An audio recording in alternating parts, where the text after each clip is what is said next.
പ്രവാസ ലോകത്തെ വാർത്തകളും വിശേഷങ്ങളും അതുപോലെ മാറി മാറി വരുന്ന നിയമങ്ങളും നേരത്തെ അറിയാൻ ഈ ചാനൽ സബ്സ്ക്രൈബ് ചെയ്യൂ. അടുത്തുള്ള ബെല്ലൈക്കൺ എനേബിൾ ചെയ്യാൻ മറക്കേണ്ട. നമസ്കാരം, ഒമാൻ വാർത്തകളിലേക്ക് സ്വാഗതം. ഇന്ന് ജൂലൈ 4. പ്രധാന വാർത്തകൾ. തെക്കൻ ഷർക്കിയ ഗവർണറേറ്റിൽ Royal Oman Police Narcotics and Psychotropic Substances General Administration നടത്തിയ പരിശോധനയിൽ 90 കിലോഗ്രാമിലധികം ഹാഷിഷും മരിജ്വാനയും 14,700 മയക്കുമരുന്ന് ഗുളികകളും പിടികൂടി. ഏഷ്യൻ രാജ്യക്കാരായ 3 പേരെ അറസ്റ്റ് ചെയ്തു. പ്രതികൾക്കെതിരെ നിയമ നടപടികൾ സ്വീകരിച്ചതായി പോലീസ് അറിയിച്ചു. കഴിഞ്ഞ ദിവസം തെക്കൻ ഷർക്കിയ ഗവർണറേറ്റിൽ മറ്റൊരു മയക്കുമരുന്ന് കടത്തും റോയൽ ഒമാൻ പോലീസ് പിടികൂടിയിരുന്നു. 220 കിലോയിലധികം ഹാഷിഷുമായി ഏഷ്യൻ രാജ്യക്കാരായ 4 പ്രവാസികളെയാണ് അറസ്റ്റ് ചെയ്തത്. ഇവർക്കെതിരെ റോയൽ ഒമാൻ പോലീസ് നിയമ നടപടികൾ സ്വീകരിച്ചിരുന്നു. സൗദി അറേബ്യയിൽ ഗുരുതരാവസ്ഥയിൽ കഴിഞ്ഞിരുന്ന ഒമാനി പൗരനെ കഴിഞ്ഞ ദിവസം ഒമാനിലേക്ക് എയർലിഫ്റ്റ് ചെയ്തു. വിദഗ്ധ ചികിത്സ നൽകുന്നതിനായി ഇവരെ ഒമാനിലെ ബന്ധപ്പെട്ട ആശുപത്രിയിൽ എത്തിച്ചു. ആരോഗ്യ മന്ത്രാലയത്തിലെ എമർജൻസി മാനേജ്മെന്റ് സെന്റർ വിദേശത്തെ ബന്ധപ്പെട്ട വകുപ്പുമായി ഏകോപിപ്പിച്ചാണ് രോഗബാധിതനായ പൗരനെ ഒമാനിലേക്ക് കൊണ്ടുവന്നത്. ഒമാനിൽ രോഗിക്ക് ആവശ്യമായ വിദഗ്ധ ചികിത്സ ലഭ്യമാക്കി വരുന്നതായും ആരോഗ്യ മന്ത്രാലയം പ്രസ്താവനയിൽ അറിയിച്ചു. ദാഖിലിയ ഗവർണറേറ്റിൽ തൊഴിൽ നിയമങ്ങൾ ലംഘിച്ച സ്ഥാപനങ്ങളെ പബ്ലിക് പ്രോസിക്യൂഷൻ നടപടിക്ക് കൈമാറി തൊഴിൽ മന്ത്രാലയം. ജനറൽ ഡയറക്ടറേറ്റ് ഓഫ് ലേബർ സംയുക്ത പരിശോധനാ സംഘം നടത്തിയ പരിശോധനയിൽ ഒമാൻ തൊഴിൽ നിയമങ്ങളും മന്ത്രാലയം ഉത്തരവുകളും ലംഘിച്ച് പ്രവർത്തിക്കുന്നതായി കണ്ടെത്തിയ 25 സ്ഥാപനങ്ങളെയാണ് നടപടികൾക്കായി പബ്ലിക് പ്രോസിക്യൂഷന് കൈമാറിയത്. സ്വദേശീവൽക്കരണം ഉൾപ്പെടെയുള്ള നിയമങ്ങൾ ഉറപ്പുവരുത്തണമെന്ന് മന്ത്രാലയം സ്വകാര്യ സ്ഥാപനങ്ങളെ വീണ്ടും ഉണർത്തിയിരുന്നു. മധ്യവേനൽ അവധിക്കാലം ആഘോഷിക്കാൻ നാടണഞ്ഞ പ്രവാസികൾക്ക് മടങ്ങിവരാൻ വലിയ തുക ചെലവഴിക്കേണ്ടി വരും. സ്കൂൾ അവധി ദിനങ്ങൾ ഈ മാസം അവസാനത്തോടെ അവസാനിക്കാനിരിക്കെയാണ് ടിക്കറ്റ് നിരക്ക് ഉയരുന്നത്. അടുത്ത മാസം ആദ്യവാരം വരെ വലിയ തുക നൽകി വേണം ടിക്കറ്റ് സ്വന്തമാക്കാൻ. 4 അംഗ കുടുംബത്തിന് മടക്കയാത്രയ്ക്ക് മാത്രം 1 ലക്ഷത്തോളം ചെലവ് വരും. കഴിഞ്ഞ 2 ദിവസങ്ങൾക്കിടെയാണ് നിരക്ക് ഉയർന്നത്. എന്നാൽ നാട്ടിൽ പോകുന്നതിന് മുമ്പ് റിട്ടേൺ ടിക്കറ്റ് എടുത്തവർക്ക് ഈ നിരക്ക് വർധനയിൽ നിന്ന് രക്ഷപ്പെടാനാകും. മസ്കത്തിലേക്ക് താരതമ്യേന കുറഞ്ഞ നിരക്ക് കോഴിക്കോട് നിന്നാണ്. ഉയർന്ന നിരക്ക് കൊച്ചിയിൽ നിന്നും. നേരിട്ടുള്ള സർവീസുകൾ കുറവായതിനാൽ കണ്ണൂരിൽ നിന്നുള്ള യാത്രക്കാരും ഉയർന്ന തുകയ്ക്ക് ടിക്കറ്റ് സ്വന്തമാക്കേണ്ടി വരും. ഒരു ദിവസമെങ്കിലും നേരത്തെ ടിക്കറ്റ് സ്വന്തമാക്കാനുള്ള ശ്രമത്തിലാണ് പ്രവാസി മലയാളികൾ. വരും ദിവസങ്ങളിൽ നിരക്ക് വീണ്ടും ഉയർന്നേക്കുമെന്ന് ട്രാവൽ രംഗത്തുള്ളവർ സൂചിപ്പിക്കുന്നു. തൊഴിലാളികൾക്കിടയിൽ മധ്യാഹ്ന വിശ്രമം സംബന്ധിച്ച് വ്യാപക ബോധവൽക്കരണവുമായി തൊഴിൽ മന്ത്രാലയം. ആരോഗ്യ സുരക്ഷാ വിഭാഗത്തിന്റെ നേതൃത്വത്തിലാണ് രാജ്യത്തെ സ്വകാര്യ മേഖലാ സ്ഥാപനങ്ങളിലെ നിർമ്മാണ ജോലിക്കാരിൽ ഉൾപ്പെടെ ബോധവൽക്കരണം നടത്തുന്നത്. വിശ്രമത്തിന്റെ സമയം, പ്രാധാന്യം, സുരക്ഷിതരായിരിക്കേണ്ടതിന്റെ ആവശ്യകത തുടങ്ങിയ വിഷയങ്ങളിലാണ് ബോധവൽക്കരണം നടത്തുന്നത്. ജൂൺ 1 ആരംഭിച്ച മധ്യാഹ്ന വിശ്രമം ആഗസ്റ്റ് 30 വരെ തുടരും. ഒമാൻ തൊഴിൽ നിയമം ആർട്ടിക്കിൾ 16 പ്രകാരം ഈ കാലയളവിൽ പുറത്ത് ജോലിയെടുക്കുന്ന തൊഴിലാളികൾക്ക് വിശ്രമം അനുവദിക്കൽ നിർബന്ധമാണ്. ഉച്ചയ്ക്ക് 12:30 മുതൽ 3:30 വരെയാണ് വിശ്രമ സമയം. തൊഴിലാളികളുടെ ആരോഗ്യ, തൊഴിൽ സുരക്ഷയും മറ്റും പരിഗണിച്ചാണ് അധികൃതർ മധ്യാഹ്ന അവധി നൽകുന്നത്. തൊഴിലാളികളുടെ സംരക്ഷണം ഉറപ്പാക്കുന്നതിനായി എല്ലാ നിർമ്മാണ തുറസായ സ്ഥലങ്ങളിൽ ഉച്ച സമയങ്ങളിൽ ജോലി നിർത്തിവെക്കേണ്ടതാണ്. ബോധവൽക്കരണം നടത്തുന്നതോടൊപ്പം കമ്പനികൾക്ക് നിയമം നടപ്പാക്കുന്നതിന് കർശന നിർദ്ദേശം നൽകുകയും ചെയ്യുന്നുണ്ട്. മുസന്തം ഗവർണറേറ്റിലെ പ്രധാന പ്രദേശങ്ങളെ തമ്മിൽ ബന്ധിപ്പിക്കുന്ന സുപ്രധാന റോഡ് പദ്ധതി പുരോഗമിക്കുന്നു. ദിബയിൽ നിന്ന് ആരംഭിച്ച് ലിമ വഴി കടന്നുപോകുന്ന പാത ഖസബിൽ അവസാനിക്കും. 70 കിലോമീറ്ററാണ് റോഡിന്റെ ദൈർഘ്യം. പദ്ധതി പുരോഗതി ഗതാഗത ആശയവിനിമയ വിവരസാങ്കേതിക മന്ത്രാലയം ഉദ്യോഗസ്ഥർ വിലയിരുത്തി.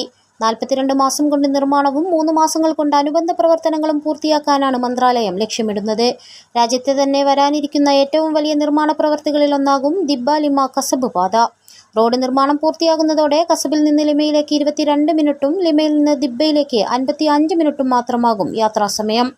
അൽവുസ്തയിലെ വിവിധ ഗവർണറേറ്റുകളെ തമ്മിൽ റോഡ് ബന്ധിപ്പിക്കും. പാത കടന്നുപോകുന്ന ഭാഗങ്ങളിലെ ഇരുവശങ്ങളിലുമായി സ്ഥിതി ചെയ്യുന്ന ഗ്രാമങ്ങൾ ബന്ധിപ്പിക്കുന്നതിന് പദ്ധതി ഗുണം ചെയ്യും. പ്രതികൂല കാലാവസ്ഥയെ തരണം ചെയ്യാവുന്ന രൂപത്തിലാണ് പദ്ധതിയുടെ അന്തിമ രൂപരേഖയൊരുക്കുക. കസബിനും ദിബ്ബയ്ക്കുമിടയിലെ യാത്രാദൂരവും കുറയുമെന്നതും പദ്ധതിയുടെ പ്രത്യേകതയാണ്. രാജ്യത്തെ പ്രധാന വിനോദസഞ്ചാര പ്രദേശമായി മാറുന്ന അൽവുസ്ത ഗവർണറേറ്റിന് ദിബ്ബ ലിമ കസബ് പാത ഏറെ ഗുണകരമാകും. പ്രദേശത്തെ വിനോദസഞ്ചാര മേഖലയിൽ ഉൾപ്പെടെ വരും നാളുകളിൽ വൻ വളർച്ച സാധ്യമാകും. ഈ വർഷം പാരീസിൽ അരങ്ങേറുന്ന ഒളിമ്പിക്സിൽ 100 മീറ്റർ ഓട്ടത്തിന് യോഗ്യത നേടി ഒമാൻ താരം അലി ബിൻ അൻവർ അൽ ബലൂഷിയാണ് ഒമാന്റെ അഭിമാനമായിരിക്കുന്നത്. 3 വർഷത്തെ അധ്വാന ഫലമാണിതെന്നും സ്വപ്നം സാക്ഷാത്കരിക്കപ്പെടുകയാണെന്നും അൽ ബലൂഷി പറഞ്ഞു. നിരവധി മത്സരങ്ങളിൽ ലോകതാരങ്ങൾക്കൊപ്പം മത്സരിച്ച് വിജയം കുറിച്ചാണ് താരം 2024 ഒളിമ്പിക്സിന് യോഗ്യത നേടിയത്. ഖരീഫ് കാലത്തെത്തുന്ന സഞ്ചാരികൾക്ക് ആരോഗ്യ പരിചരണം ഉറപ്പുവരുത്തുന്നതിനായി സലാലയിൽ പ്രത്യേക ക്ലിനിക്കുകൾ ആരംഭിച്ചു. സുൽത്താൻ ഖാബൂസ് ഹോസ്പിറ്റലിലാണ് പ്രത്യേകം ക്ലിനിക്കുകൾ തുറന്നിരിക്കുന്നതെന്നും ആരോഗ്യ മന്ത്രാലയം അറിയിച്ചു. ഗുരുതരമല്ലാത്ത മെഡിക്കൽ കേസുകളാണ് ഇവിടെ കൈകാര്യം ചെയ്യുക. തിരക്കേറിയ ഖരീഫ് സീസണിൽ പൗരന്മാർക്കും താമസക്കാർക്കും സന്ദർശകർക്കും നൽകുന്ന ആരോഗ്യ സേവനങ്ങളുടെ ഗുണനിലവാരം ഉയർത്താനാണ് ഇതിലൂടെ ലക്ഷ്യമിടുന്നത്. ഈ പ്രത്യേക ക്ലിനിക്കുകൾ ജൂലൈ 7 മുതൽ ആഗസ്റ്റ് 31 വരെയായിരിക്കും പ്രവർത്തന കാലയളവ്. ആഴ്ചയിൽ എല്ലാ ദിവസവും സേവനം ലഭ്യമാകും. ഉച്ചകഴിഞ്ഞ് 3 മുതൽ അടുത്ത ദിവസം രാവിലെ 7 മണി വരെയായിരിക്കും ക്ലിനിക്കിന്റെ പ്രവർത്തന സമയം. വാരാന്ത്യം മുതൽ ധോഫാർ ഗവർണറേറ്റിൽ കൂടുതൽ മഴ ലഭിക്കുമെന്ന് കാലാവസ്ഥാ നിരീക്ഷണ കേന്ദ്രം റിപ്പോർട്ട്. മഴയ്ക്ക് പിന്നാലെ താപനില കുറയുകയും ചെയ്യും. ഖരീഫ് കാലം ആരംഭിച്ചെങ്കിലും സലാലയിൽ ഉൾപ്പെടെ ഇതുവരെ കാര്യമായ മഴ ലഭിച്ചിട്ടില്ല. താഴ്ന്ന സ്ഥലങ്ങളിൽ ചൂടും അനുഭവപ്പെടുന്നുണ്ട്. സഞ്ചാരികളുടെ വലിയ ഒഴുക്കുണ്ടായിട്ടില്ല. വരും ദിവസങ്ങളിൽ ചാറ്റൽ മഴയെത്തുന്നതോടെ കൂടുതൽ ആഭ്യന്തര വിദേശ സഞ്ചാരികൾ എത്തുമെന്ന പ്രതീക്ഷയിലാണ് അധികൃതർ. ഇതോടെ ധോഫാറിൽ വിപണിയിലും ഉണർവുണ്ടാകും. അതേസമയം ഇന്നലെ രാജ്യത്ത് വീണ്ടും 49 ഡിഗ്രി സെൽഷ്യസിന് മുകളിൽ താപനില രേഖപ്പെടുത്തി. ഉത്തർപ്രദേശിൽ തിക്കിലും തിരക്കിലും പെട്ട് നിരവധി പേർ മരണപ്പെടുകയും 100 കണക്കിന് പേർക്ക് പരിക്കേൽക്കുകയും ചെയ്ത സംഭവത്തിൽ അനുശോചനം രേഖപ്പെടുത്തി സുൽത്താൻ ഹൈതം ബിൻ താരിഖ്. സംഭവത്തിൽ ദുഃഖം രേഖപ്പെടുത്തി ഇന്ത്യൻ പ്രസിഡന്റിന് സുൽത്താൻ സന്ദേശമയച്ചു. മരണപ്പെട്ടവരുടെ കുടുംബാംഗങ്ങളുടെയും ഇന്ത്യൻ ജനതയുടെയും ദുഃഖത്തിൽ പങ്കുചേരുന്നതായും രാഷ്ട്രപതിക്ക് അയച്ച അനുശോചന സന്ദേശത്തിൽ പറഞ്ഞു. തെക്കൻ ബാത്തിന ഗവർണറേറ്റിലെ വാദി അൽ മാഅവിൽ വിലായത്തിൽ സ്ഥാപിക്കുന്ന പുതിയ മാർക്കറ്റിന്റെ നിർമ്മാണ പ്രവർത്തനങ്ങൾ പുരോഗമിക്കുന്നു. നിർമ്മാണത്തിന്റെ 65% പൂർത്തിയായതായും ഏകദേശം 16,000 ചതുരശ്ര മീറ്റർ വിസ്തീർണത്തിൽ ഒരുക്കുന്ന മാർക്കറ്റ് ഈ വർഷം അവസാനത്തോടെ നിർമ്മാണം പൂർത്തിയാക്കാൻ കഴിയുമെന്നാണ് കരുതുന്നതെന്നും അധികൃതർ അറിയിച്ചു. തെക്കൻ ബാത്തിന ഗവർണറുടെ ഓഫീസിന്റെ മേൽനോട്ടത്തിലാണ് പദ്ധതി ഒരുങ്ങുന്നത്. 3,19,000 റിയാൽ ചെലവഴിച്ചുള്ള മാർക്കറ്റിൽ 27 ഷോപ്പുകൾ, കഫേകൾ, മസ്ജിദ്, പാർക്കിംഗ് എന്നിവ ഉൾപ്പെടുന്നു. മരങ്ങൾ നട്ടുപിടിപ്പിച്ച പ്രദേശങ്ങൾ, 1-ലധികം ഇരിപ്പിടങ്ങൾ, വിനോദസഞ്ചാരികൾക്കും സന്ദർശകർക്കും വേണ്ടിയുള്ള വിവിധ സേവനങ്ങൾ എന്നിവയും ഉൾപ്പെടുത്തും. ബർഖ, നഖൽ തുടങ്ങിയ അയൽ വിലായത്തിൽ നിന്നുള്ള വിനോദസഞ്ചാരികളെയും സന്ദർശകരെയും ആകർഷിക്കുന്ന ഒരു സാമ്പത്തിക കേന്ദ്രമായി മാർക്കറ്റ് മാറുമെന്ന് ഗവർണറേറ്റിലെ municipal council deputy chairman Saud bin Saeed Al Maawali പറഞ്ഞു. എയർ കണ്ടീഷനിങ്ങും മറ്റ് ഉപഭോക്തൃ സൗഹൃദ സേവനങ്ങളും ഉൾക്കൊള്ളുന്ന മീൻ മാർക്കറ്റും ഇതിന് സമീപമുണ്ടാകും. പഴം, പച്ചക്കറി മാർക്കറ്റുകൾ ഉടൻ പ്രവർത്തനക്ഷമമാകും. പുതിയ മാർക്കറ്റിനോട് ചേർന്ന് ഏകദേശം 11,000 ചതുരശ്ര മീറ്റർ സ്ഥലത്ത് ഫ്രൈഡേ മാർക്കറ്റ് എന്ന പേരിൽ ഒരു പുതിയ പ്രതിവാര ചന്തയുടെ ഒരുക്കങ്ങളും നടന്നുവരുന്നതായി അധികൃതർ അറിയിച്ചു. കാറ്റ് ശക്തമായതോടെ മരുഭൂമിയിൽ നിന്നും മണ്ണ് റോഡിലേക്ക് നീങ്ങി. ഹൈമ തുംറൈത്ത് പാതയിൽ റോഡിലാണ് മണ്ണിറങ്ങിയത് മൂലം യാത്രക്കാർക്ക് പ്രയാസം നേരിട്ടത്. യാത്രക്കാർക്ക് മുന്നറിയിപ്പുമായി റോയൽ ഒമാൻ പോലീസ് രംഗത്തെത്തി. ഇതിലെ യാത്ര ചെയ്യുന്നവർ ശ്രദ്ധിക്കണമെന്ന് പോലീസ് ആവശ്യപ്പെട്ടു. നേരത്തെയും ഇവിടെ കാറ്റ് ശക്തമാകുന്ന സമയങ്ങളിലെല്ലാം മണ്ണ് റോഡിലേക്ക് നീങ്ങിയിരുന്നു. അധികൃതരുടെ നേതൃത്വത്തിൽ മണ്ണ് നീക്കം ചെയ്ത് സുഖകരമായ യാത്രയ്ക്ക് വാഹനങ്ങൾക്ക് സൗകര്യമൊരുക്കുകയായിരുന്നു. ഖരീഫ് കാലം ആരംഭിച്ചതോടെ ഹൈമ തുംറൈത്ത് റോഡിൽ 100 കണക്കിന് വാഹനങ്ങളാണ് ദിനംപ്രതി കടന്നുപോകുന്നത്. ഈ സാഹചര്യത്തിലാണ് അധികൃതരുടെ മുന്നറിയിപ്പ്.